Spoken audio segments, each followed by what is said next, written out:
So, and then I've got the 2 lilac and tan male and female carries, testable, fluffy carriers, little new shade, and Isabella makers is what I've got left. So call me at 580-799-1910 if you want a baby puppy. so that last one ended up being a video, not a Q&A, but more of a one about shipping puppies and transporting puppies. So let's just talk a little bit more about what the vet check involved. Since we've just been through that. Oh, it was very thorough. We had a student from OSU vet school that was there with our vet, and it was very detailed on what all he did. Yeah, so he was trying to show that for us what to do, so he was really doing a lot, which is great. So let's talk about what you'd expect on a vet check and how much it would cost. So that vet check costs us $40 a dog, which I thought was very reasonable. There's some places that are 50 and 75. Or it might be 150 even more in bigger places. And he spent probably 30 minutes. Maybe an hour together, but yeah. Well, each puppy. He even checked my ear for me. I had a bit of an ear, but he even checked my ear for me. James kept on scratching his back foot. Yeah, exactly. He's going, James, be still. Thought he was going to take me back and spay me as well, but the fact that I managed to talk about that. No, it wasn't a spay job. So what do they check? Well, so they check for hernias, umbilical and inguinal. They check for luxating patellas, so that's knee problems. He looks in their eyes to make sure they've got clear eyes and they've got the light reflex properly. Of course, to make sure the little boy dogs have their little jewels. They did. And no inguinals. No hernias. No hernias. Check no umbilical. Check their mouths. Check their heart, which is a big thing. Heart's a big thing. Always get worried about the heart. You can check that yourself, but make sure you've got no heart murmurs. Generally looked over their entire body for any kind of abrasions. Their eyes. Look in their eyes. Check their stool. Looked at their ears. Even did an ear flushing actually as well. We were a little bit concerned about poop, which is completely not a problem, but he did a fecal flotation. Test. He didn't get the results on that for about 50 minutes after we left, so they did a fecal float. We got it right before we left. Oh, we hung around for a bit. answer, Yeah, hang around for a bit. About 15 minutes. Trying to think what else they did. Weighed them, of course. Yep, weighed them. Yep. So played with them a little bit. Yeah. So it was a very thorough examination, which is of course what you want, because you don't want. It really is important that you do get a professional to check your dogs out. You can of course do a lot of this yourself to make sure there's not an issue beforehand, but it's just very prudent that you make sure you do a vet check. Don't cut your corners, because you'll be sorry you did. Yeah, I mean, if there's ever a problem at the other end, you just want to verify that you at least did the right. It doesn't mean that you couldn't be a problem, but it means that at least you did your due diligence to make sure that you're giving somebody a dog that appears to be in great health. Right. You could still have other things that could be going on, like internal to the dog you wouldn't know about, but nobody knows about that. But you just want to make sure that the heart. You want to do the right thing. Absolutely. Yeah. So there you go. So now let's go look at your question you answered. Somebody says here, keeping it simple, please. No. Corrected me, which is right. Said palpate would be to examine by touch. Palpitate would be a rapid heartbeat. Okay, very good. So, yep. Thank you. Got to get the naming right.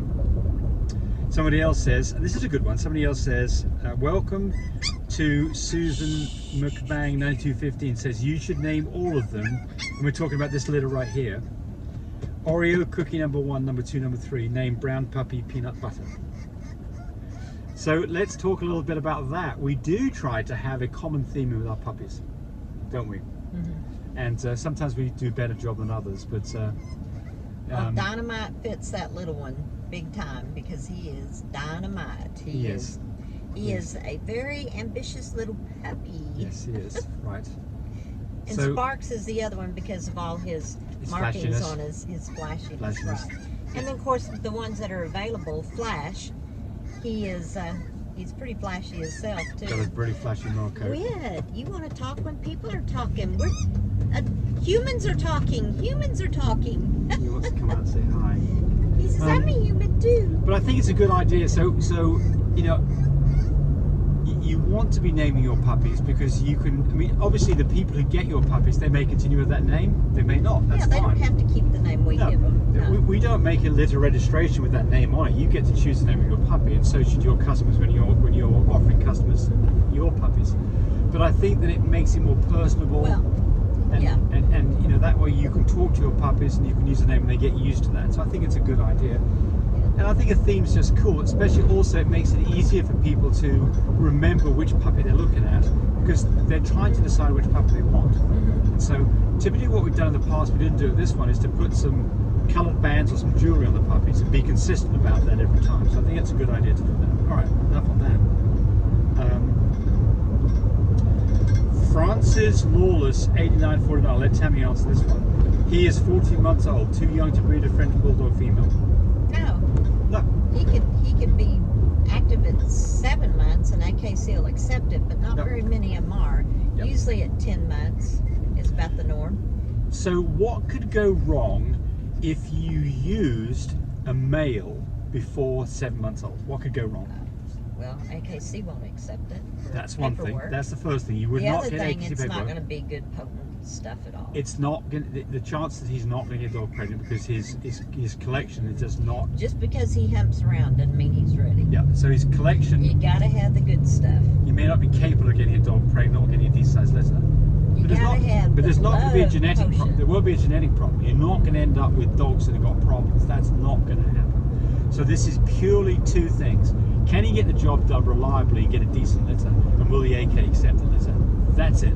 There's no reason why you couldn't use a puppy the moment it was available to be used, but you just would run into some problems with being successful in the AKC. Now, on a female, different story completely.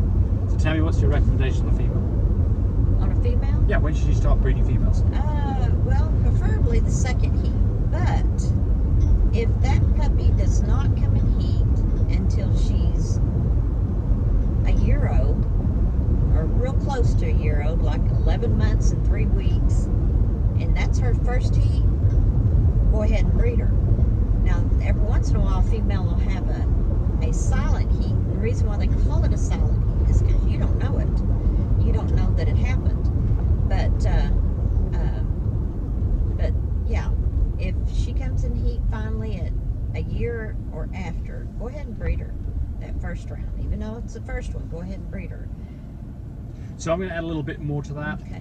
I would say that that's exactly what our rule of thumb is. But normally it's like 9 months to 10 months, and then you wait till the second heat. First heat can have any time between 6 months and a year and a half for your first heat. So I think the rule of thumb is this: the dog really needs to be a year old or older. And I remember a guy that had a female of ours, and she hadn't come in heat yet, and she was right at a year, and I said, just wait, just wait. Patient. Oh, he says, I'm selling her, you sold me a faulty dog. Yeah, right. And so I was going, no, just wait. I bet in a couple of weeks, since you had that thought of selling her, I bet she comes in heat. Well, guess what? A couple of weeks, she came into heat. Yep. So the other thing I'd say about this, young dogs, when she's not ready, if you've got a really small dog, then you might want to wait a little bit longer. You know, if you've got a dog that weighs 12, 13 pounds, I'm talking about Frenchies here. A 12, 13 pound French is a very small dog. I would be waiting on that dog until that dog is certainly a second heat, maybe 15, 16 months old or older. And then the other thing is you want a dog that has got some maturity behind it, where it's capable of looking after puppies without being a puppy itself. So that's the other part of the flip side of that coin. So there's no. The AKC says I think it's 8 months for females. It might be 7. I don't know. But it's crazy young. You wouldn't want to do that. You're going to be messing some stuff up. Yeah. So the AKC doesn't even have a dog in this mama. Right. Doesn't even have a dog in this one. Right. And the other part about it is if you try to get a dog bred that's 8 months old, you're probably not going to be successful anyway, or have a small litter. Yeah. Okay. So July is the right time for you to be getting your goodies, your incubators, your puppy care kits, your whelping systems from My Breeder Supply, because Cody has a 15% discount on anything that's purchased in July. There's two things I think that it doesn't cover. It doesn't cover the progesterone machines and test kits, but it covers, I think, everything else on there. So go there if you're thinking about buying something. Buy this month. You're going to save yourself some money, and it can be significant. And if you go spend $1,000 on products, you can save $150. I mean, that's worth having. So There's a code in there, a coupon code that gets you to get it. I don't know the exact details of that, but July is the month. If you're thinking about getting something, go to My Builder Supply, check it out, buy what you need, have it in stock, have it sitting there. There's nothing like being prepared. Nothing like being prepared to stop the accidents that really can get you in trouble. And Cody's got a lot of stuff on My Builder Supply that can help you with that. So again, this is the month to do it. Thanks. Don't miss. They encouraged me to do more of these videos. But do remember, disclaimer here, I am not a vet, I'm not a licensed medical professional, I'm purely a person who's been breeding dogs for the last couple of decades. Any information that you got from this video, use at your own risk. There's nothing implied here, and certainly this should not be used as a substitute for advice from your veterinarian or your medical professional. I hope you enjoyed the video. Come back for more of them. Frisky now, come on up here, Joel.